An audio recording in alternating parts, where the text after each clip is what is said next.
At 7:32 in the morning on February 10, 1942, Lieutenant Commander John Thach watched 6 Japanese Zeros diving toward his 4 Wildcats over Wake Island. His pilots had maybe 90 seconds before it was over. Here's the thing. Thach was 37 years old, with 214 flight hours in Wildcats and 0 kills against Zeros. The Japanese sent 18 fighters to sweep American patrols from the sky that morning, and the math was brutal. A Zero could outturn a Wildcat in 14 seconds. 14 seconds to get on your tail, 14 seconds to line up guns, 14 seconds before it's over. By February, the Pacific Fleet had lost 43 Wildcats in dogfights with Zeros, 43 pilots who tried to turn with them, 43 names on casualty lists. But Thach had this wild idea involving matchsticks. Yeah, you heard that right. Matchsticks. If you want to see how a pack of matches ended up saving 2,000 American pilots, hit that like button and subscribe right now, because what happens next is absolutely wild. The Zero was faster, the Zero climbed faster, turned tighter, and could outmaneuver any American fighter at any altitude. Japanese pilots knew it, American pilots knew it, the pattern never changed. American pilot sees Zero, American pilot turns to engage, Zero outturns him, Zero shoots him down. Command kept sending the same orders: avoid turning engagements, run if possible. But running meant abandoning other pilots. Running meant letting Zeros strafe your buddies while you fled. Thach commanded Fighting Squadron 3, 4 pilots, 4 Wildcats, 4 men who trusted him to keep them alive. But he didn't have an answer for the Zero's turn radius, had no solution for its climb rate. Nothing except watching good men fall from the sky. Get this, he'd been thinking about the Zero problem for weeks. How do you beat an enemy who can outturn you? How do you survive when the enemy's faster, more agile, and flown by pilots with 2 years of combat experience? Every briefing was the same.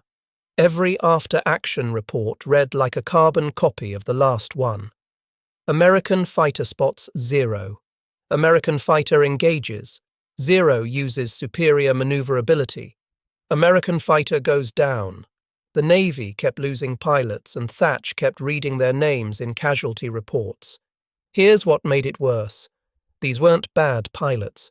These were good men, trained men, brave men who followed their orders and did everything right.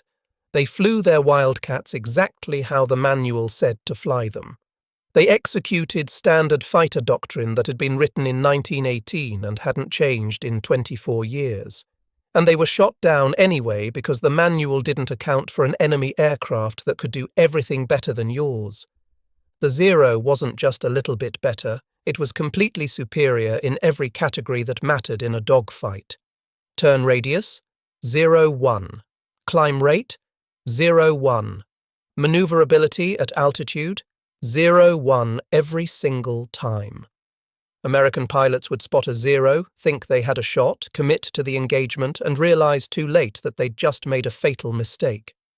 The Zero pilot would simply outturn them, get on their 6 o'clock, and that was it. Game over. Thach watched it happen over and over. He'd see the radio calls come in, bogey spotted, engaging, and then silence, or worse, a brief burst of static before the radio went silent. He'd land back at base and check the roster, see another name crossed off, another bunk emptied out, another pilot's personal effects boxed up to ship home to a family who'd never see their son or husband or father again. Command's solution was basically, don't fight them. Avoid engagement, run if you can. But you can't run from every Zero. Sometimes you had to fight. Sometimes Zeros came at your position and you either engaged or you let them through to bomb your carrier or strafe your airfield. And when American pilots had no choice but to fight, they were shot down. It was that simple, that brutal.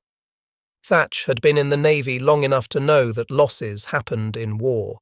Men were lost in combat. That was the reality of what they'd signed up for. But this wasn't combat. This was sending good pilots to certain defeat. This was sending good pilots up in inferior aircraft with inferior tactics and watching them get picked off one by one like targets at a shooting range. And the worst part? Everyone understood. The pilots understood. The commanders understood. Even the Japanese pilots understood they had the advantage. The Zeros would come in confident, almost casual, because they knew American fighters couldn't touch them. 3 days before that morning on February 10th, Thach sat in his quarters at Naval Air Station San Diego. He was exhausted, frustrated, angry at the whole situation. And he was staring at a pack of matches his wife had sent him in a care package. 20 wooden matches in a thin cardboard box. Nothing special, just matches. But Thach's brain wouldn't stop working the problem. There had to be a way to survive them. He picked up 2 matches, held them parallel. Then he moved them in opposite directions, weaving them past each other. The matches crossed paths, then crossed again, never separated, always supporting each other. And something clicked in his brain. What if 2 Wildcats didn't fight independently? What if they flew as a pair, weaving back and forth? Listen to this. If a Zero got on one Wildcat's tail, that Wildcat would turn toward his wingman. The wingman would turn toward him. They'd cross paths, and the Zero chasing the first Wildcat would fly directly into the second Wildcat's guns. It was radical. It violated every fighter doctrine in the US Navy manual. Fighters fought alone.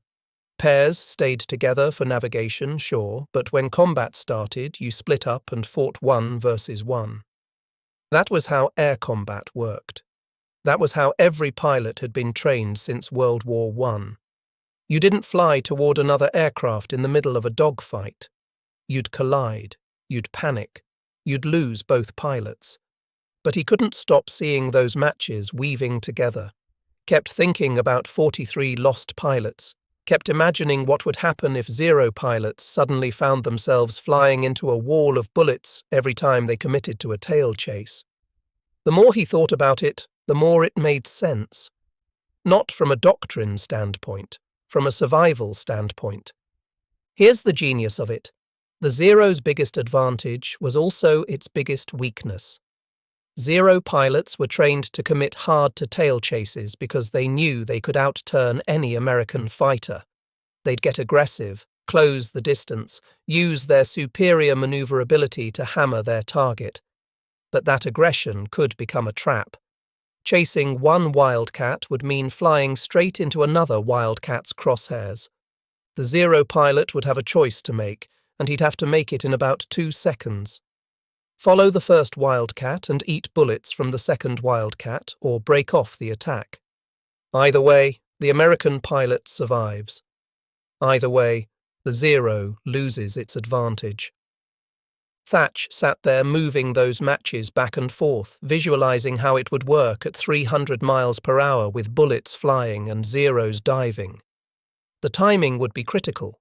Too far apart and you couldn't support each other, too close together and you'd risk collision.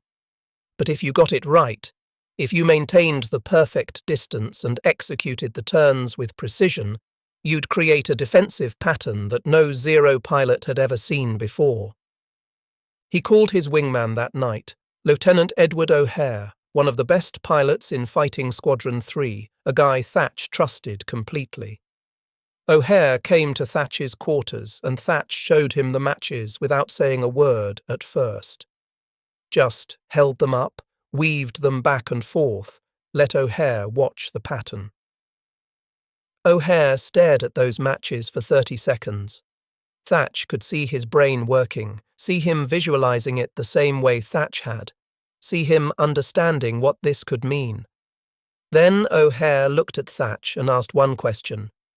When do we test it? Not, are you out of your mind? Not, that'll never work.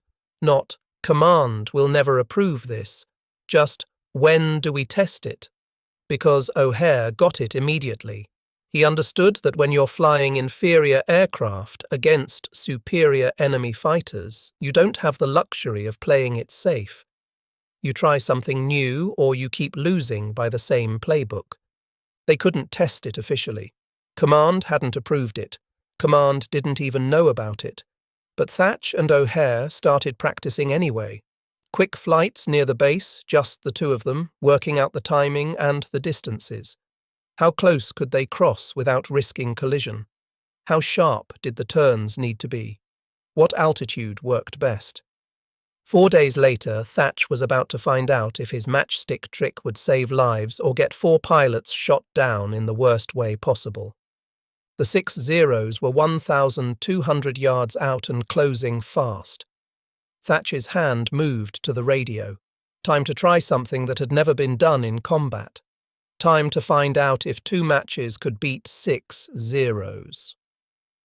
His voice cracked across the radio. "Weave on my mark." His wingman, Lieutenant Junior Grade Edward Bassett, was 800 feet to his right. 2 more Wildcats piloted by Ensigns Daniel Sheedy and Edgar Coulson flew another 1,000 feet beyond Bassett. 4 American fighters in a loose line, 6 Zeros diving from 11,000 feet. Standard doctrine said split up, turn independently, fight alone. But Thach keyed his radio and gave an order that had never been spoken in US Navy combat. "Bassett, on me, weave pattern, execute." Bassett turned his Wildcat toward Thach.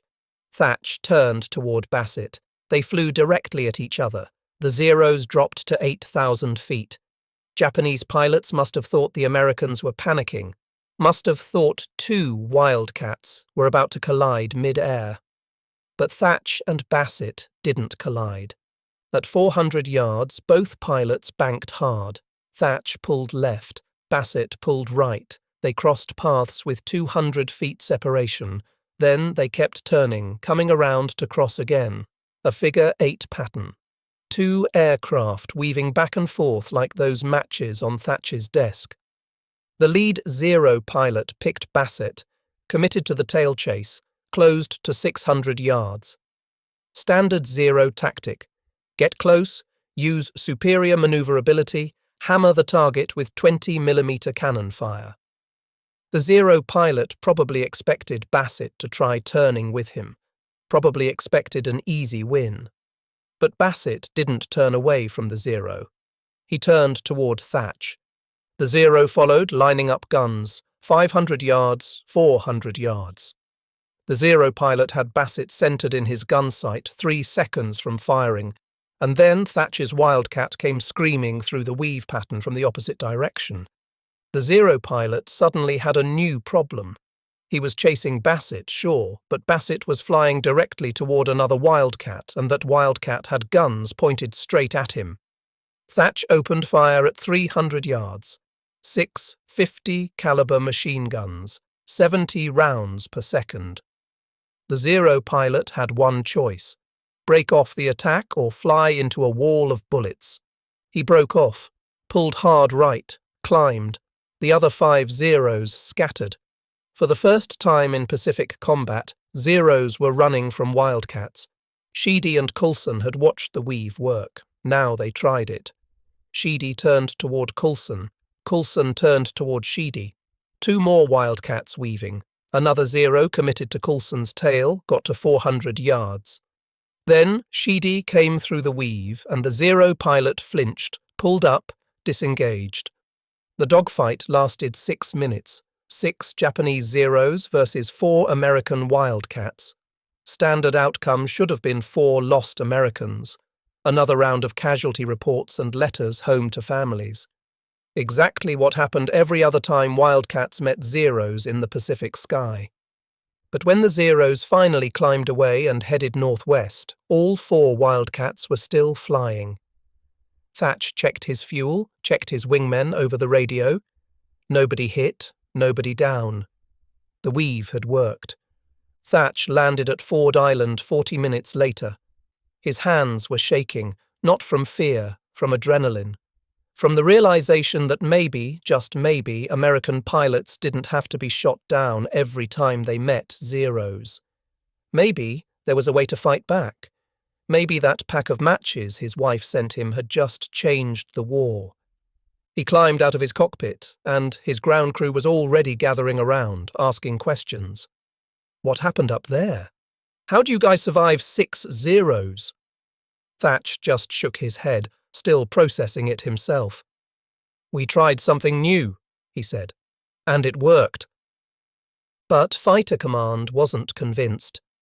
Thach filed his combat report that afternoon, described the weave, explained how it worked, recommended immediate adoption across all fighter squadrons. The response came back 3 days later. Interesting tactic. Needs further testing. Not approved for widespread use. Thach stared at that response for a long time. 43 pilots lost in February, and Command wanted more testing. Meanwhile, the Japanese were planning something bigger. Naval intelligence was picking up increased radio traffic. Code breakers at Station Hypo in Pearl Harbor were working around the clock, decrypting messages, piecing together fragments of information. By early May, the picture became clear. The Japanese were planning a massive assault on Midway Island. Between February and June 1942, Thach trained Fighting Squadron 3 on the Weave every single day. Morning flights, afternoon flights, night formations. When the moon was bright enough, his pilots flew the pattern until they could execute it blind. Turn toward your wingman, cross, turn back, cross again. Simple in theory, brutal in practice at 300 miles per hour with zeros shooting at you. The Navy still hadn't officially approved the tactic, but Thach didn't wait for approval. He taught it to every pilot who would listen, showed them the matches, drew diagrams on blackboards, explained the geometry. If a zero commits to your tail, you turn into your wingman. The zero has to choose. Follow you into your wingman's guns or break off. Either way, you survive. Some pilots understood immediately. Others thought Thach had lost it. One squadron commander told him the Weave violated basic fighter doctrine. You can't fly toward another aircraft in combat, the guy said. You'll collide. You'll panic. You'll lose both pilots. But Thach kept teaching because pilots kept being lost. By May, the Pacific Fleet had lost 91 Wildcats in combat with zeros. 91 casualty reports, 91 letters to families, and Fighter Command still issued the same orders. Avoid engagement when possible, run if outnumbered. The orders might as well have said, give up and lose. Then the intelligence picture solidified. The Japanese were bringing 4 aircraft carriers to Midway, 270 aircraft total. The largest carrier operation in Japanese naval history. The attack was scheduled for June 4, 1942. Admiral Chester Nimitz called every available carrier to Pearl Harbor. He had 3, Yorktown, Enterprise, and Hornet. The Japanese had 4 plus 2 years of combat experience, plus zeros that could outfly anything America had. The math was terrifying. American carriers were outnumbered, American pilots were outmatched, and Midway Island had a runway that Japanese bombers would turn into rubble in the first 30 minutes. Fighting Squadron 3 got deployment orders on May 26th. Report to USS Yorktown. Prepare for carrier operations. Thach read those orders and understood what they meant. His squadron would be flying combat air patrol over Yorktown when the Japanese attacked, protecting the carrier from bombers, fighting zeros, maybe being lost. He gathered his pilots that evening, 7 men, 7 Wildcats, 7 lives depending on a trick with matches that the Navy still hadn't officially approved. Thach showed them the matches one more time, explained the weave one more time. Then he told them the truth. The Japanese are bringing 50 zeros to Midway, maybe more. We'll have 8 Wildcats, maybe fewer if Enterprise or Hornet lose fighters before the battle. The only way we survive is the weave. The only way we protect Yorktown is the weave. The only way we win is the weave. One pilot asked the obvious question, what if it doesn't work? What if we weave and the zeros just shoot us anyway? Thach didn't have a good answer. He just held up the matches again, demonstrated how two matches weaving could cover each other, could protect each other, could survive together when surviving alone was impossible. Yorktown sailed from Pearl Harbor on May 30th. 4 days to Midway. 4 days to prepare for a battle that would decide the Pacific War. 4 days to pray that a matchstick trick would work when 50 Zeros came screaming out of the sky. June 4th, 1942, 0930 hours. Thach was at 14,000 feet above Yorktown when the first Japanese strike wave appeared. 18 Aichi dive bombers escorted by 12 Zeros. Not 50. Not the massive formation intelligence had predicted, but 12 Zeros was still 3-to-1 odds against Thach's 4-plane section. The Zeros came in high, 15,000 feet. Standard Japanese doctrine: establish altitude advantage, dive on American fighters, use speed and maneuverability to dominate the fight. Thach counted the enemy aircraft, counted his own. 4 Wildcats, 12 Zeros. His hand keyed the radio. Weave pattern. Execute on my mark. His wingman, Lieutenant Junior Grade Edward Bassett, was 600 feet to his right. 2 more Wildcats behind them. The Zeros dove. Thach watched them commit, saw them pick targets. 3 Zeros broke toward Thach. 4 went after Bassett. The others continued toward Yorktown. Thach gave the order. Mark, execute. He banked hard toward Bassett. Bassett turned toward him. They crossed paths at 12,000 feet. The 3 Zeros chasing Thach suddenly had a problem. Their target was flying directly at another Wildcat, and that Wildcat's guns were pointing at them. The lead Zero pilot hesitated, just for 2 seconds, but 2 seconds at combat speed is 400 yards. Thach came through the weave and opened fire. 50 caliber rounds ripped through the Zero's engine, cowling. The Zero rolled left, trailing black smoke, fell away. Thach's first Zero confirmed hit. But the other 2 Zeros didn't break off. They'd seen the weave, understood the pattern, and they adapted. Instead of committing to Thach's tail, they split. One went high, one went low. They tried to attack from different angles, forced Thach to choose which threat to counter. Thach pulled into a climbing turn toward the high Zero. Bassett broke toward the low Zero. The weave pattern fractured for 6 seconds. Both Wildcats were fighting independently, exactly what Thach had tried to avoid. The high Zero got guns on Thach at 800 yards. 20mm cannon fire walked up Thach's left wing. 2 rounds punched through the wing root. One went through his cockpit canopy 3 inches from his head. Thach felt the shockwave, felt aluminum fragments hit his flight suit.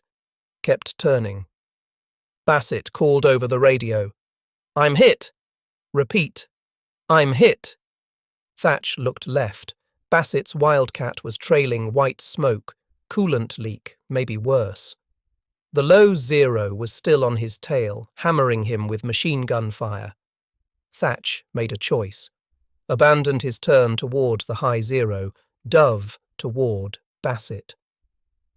The weave had broken, but the principle still worked. Get between your wingman and the threat. Thach came down on the low Zero from 7 o'clock high. 600 yards, 500, 400. He opened fire. The Zero exploded. Pieces of wing and fuselage tumbled through the air. Bassett's Wildcat was shaking, losing altitude. He called over the radio. "Engine's overheating. I'm heading back to Yorktown." Thach told him go, told the other 2 Wildcats to escort him. That left Thach alone at 11,000 feet with 10 Zeros still in the sky. The weave worked with a wingman. Without a wingman, Thach was just another Wildcat pilot trying not to be shot down. He turned toward Yorktown, started descending. 3 Zeros saw him, turned to intercept. Thach looked around for friendly fighters, saw 4 Wildcats from another squadron 3 miles east. Too far to help. The 3 Zeros were closing. Thach had no wingman, no weave, No options except run. But running meant leading Zeros toward Yorktown, leading them toward the carrier his squadron was supposed to protect. He keyed his radio, called for help, told the other Wildcats he was engaging 3 Zeros solo. Then Thach turned his Wildcat toward 3 Zeros and prepared to test whether a matchstick trick could save one pilot's life. Thach was at 9,000 feet when the 3 Zeros reached firing range. He was alone, no wingman to weave with, no support. But he'd spent 4 months thinking about the weave, 4 months understanding the geometry. And he realized something. The weave didn't require 2 aircraft. It required 2 points in space. He turned hard right, then immediately reversed left. Sharp, angular turns, not the smooth turning fight Zeros expected. The lead Zero committed to follow Thach's right turn, but Thach was already reversing left. The Zero pilot had to correct, had to pull harder, had to burn energy. Thach did it again. Right turn, left reversal. The Zero followed right, Thach went left. The Japanese pilot was always half a second behind, always correcting, always reacting, and every correction cost speed, cost energy, cost the altitude advantage. After 40 seconds of reversals, the Zero was co-altitude with Thach. Same speed, same energy state, no advantage. The Zero pilot broke off, climbed away. The other 2 Zeros followed him. Thach had just proven something critical. The weave principle worked even without a wingman. Sharp reversals, constant direction changes. Never let the enemy predict your next move. Make them react. Make them bleed energy. Make them quit. He landed on Yorktown 20 minutes later. Bassett was already aboard. His Wildcat had taken 4 hits, but the engine held together long enough to reach the carrier. The other pilots from Fighting Squadron 3 were debriefing in the ready room. They'd all seen Thach's solo fight, all watched him survive 3 Zeros alone. Word spread through the fighter squadrons that afternoon. Thach's weave works, even solo, even outnumbered. By evening, pilots from Enterprise and Hornet were asking Thach to explain the tactic. He showed them the matches, drew diagrams, demonstrated the reversals. Some pilots tested it that night, pair flights over the carrier groups, practicing the weave, learning the timing. By June 5th, 18 Wildcat pilots could execute the pattern. The next day, 32 pilots. The weave was spreading through the fleet faster than any official doctrine ever had. Japanese pilots noticed. Radio intercepts from June 7th included references to new American tactics. American fighters flying in coordinated pairs, executing unpredictable maneuvers. Wildcats that refused to go down. One intercepted message from a Japanese fighter commander said, "American Wildcat pilots have changed their methods. Expect increased resistance." On June 10th, Fighting Squadron 3 flew combat air patrol over a convoy near Midway. 8 Wildcats, 14 Zeros attacked. Thach called the weave. All 4 pairs executed.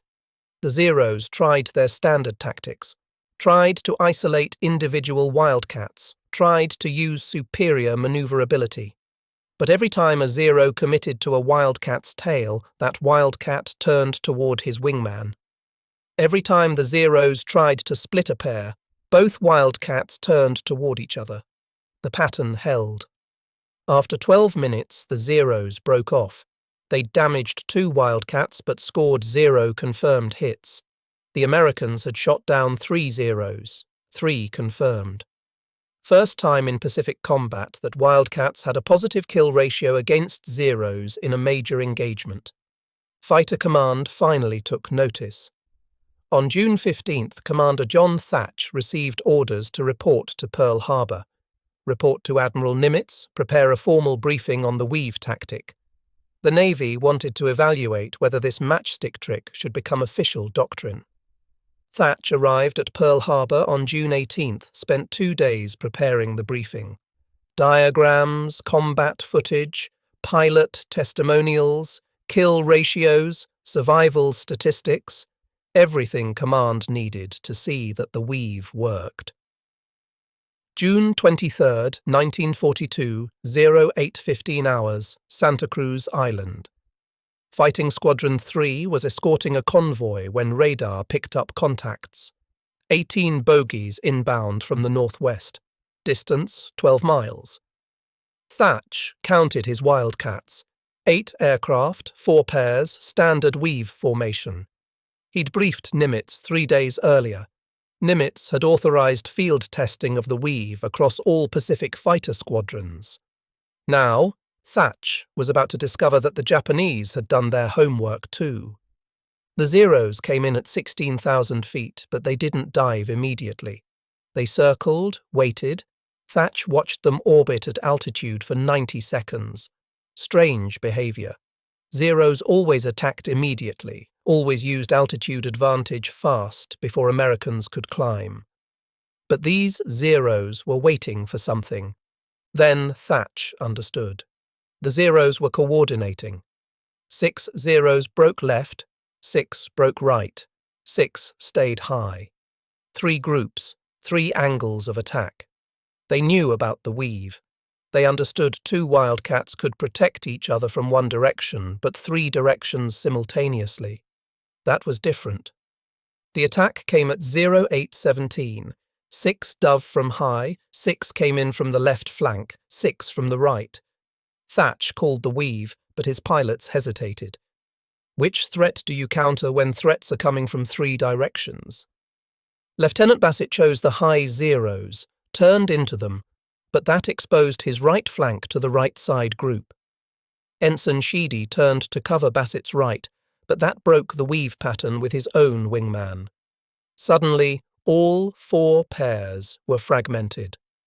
8 Wildcats fighting independently, exactly what the Japanese wanted. Thach saw it happening, saw the weave collapsing, keyed the radio, reform pairs, lock onto your wingman, execute standard weave, ignore the other groups. His pilots heard him. Bassett turned hard toward his wingman, found him, locked in. They executed the weave even with Zeros attacking from multiple directions.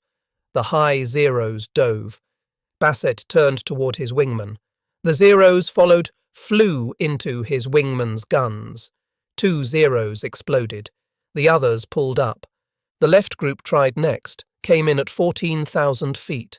Thach and his wingman executed the weave. 1 Zero committed, flew through the crossing pattern, took 50 caliber rounds through the cockpit, went down trailing smoke. The right group attacked Sheedy's pair. Same result. Weave held, 0 went down. After 8 minutes, the Japanese had lost 5 Zeros. The Americans had lost 0 Wildcats. The coordinated 3-direction attack had failed. The Zeros climbed away, but Thach knew something critical had just happened. The Japanese had adapted. They'd studied the weave, developed counter-tactics. The fact that the counter-tactics failed didn't matter.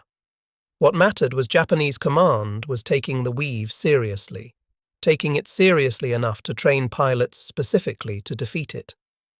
That evening, Thach filed a combat report, described the 3-direction attack and how the weave held even under coordinated assault, recommended immediate widespread adoption, no more testing, no more evaluation.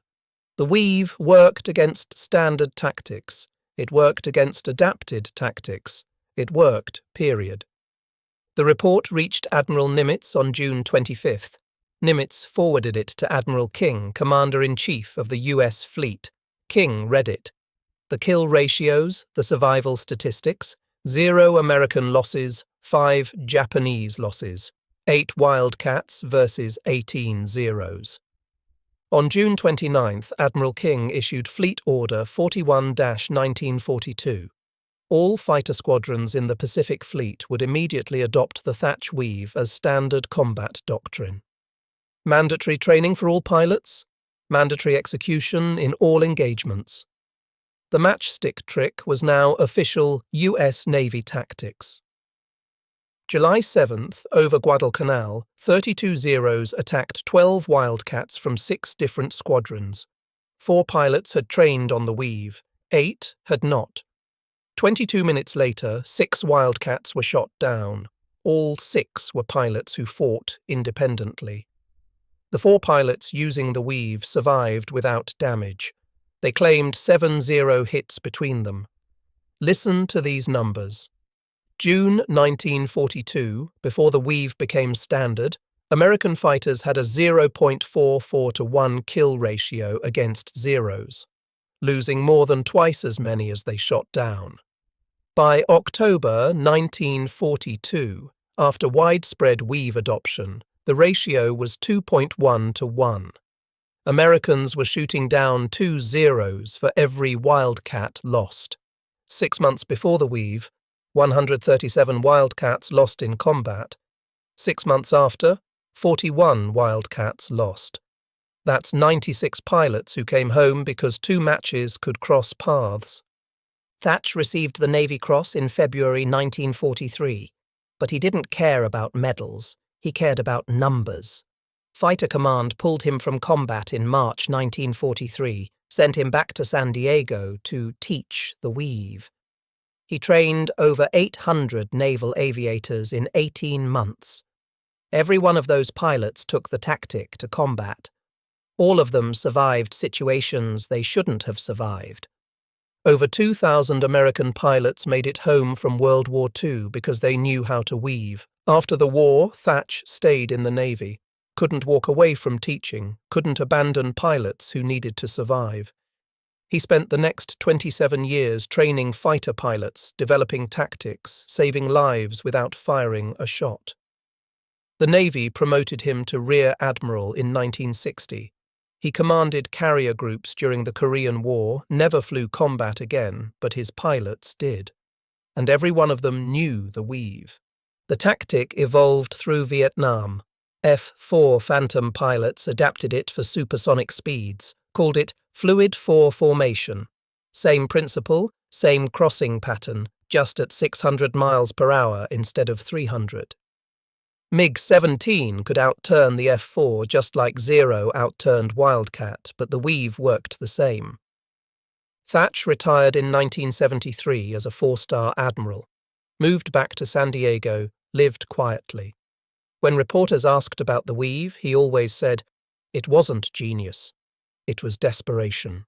I just wanted my boys to come home." Every year, on February 10th, anniversary of the first combat test, naval aviators from around the country would call Thach to thank him. He listened to every story, remembered every name. Thach passed away on April 15, 2001. He was 86 years old. His funeral at Arlington National Cemetery drew over 300 naval aviators, men in their 70s and 80s who flew Wildcats in 1943, Phantoms in 1967, Hornets in 1991. All of them alive because one commander thought about matchsticks. Today, the Thach Weave is still taught at every US military fighter pilot school, Navy, Air Force, Marines. Modern versions adapted for stealth fighters, but the principle never changed. 2 aircraft protecting each other, turning toward each other, surviving together. The National Naval Aviation Museum in Pensacola preserves Thach's original pack of matches in a glass case next to a model F4F Wildcat. School groups walk past that case every day. Most keep moving. But fighter pilots always stop. They look at those matches. They understand. If this story moved you, hit that like button right now. Subscribe and turn on notifications for more incredible stories every week. Drop a comment and tell us where you're watching from. Thanks for watching.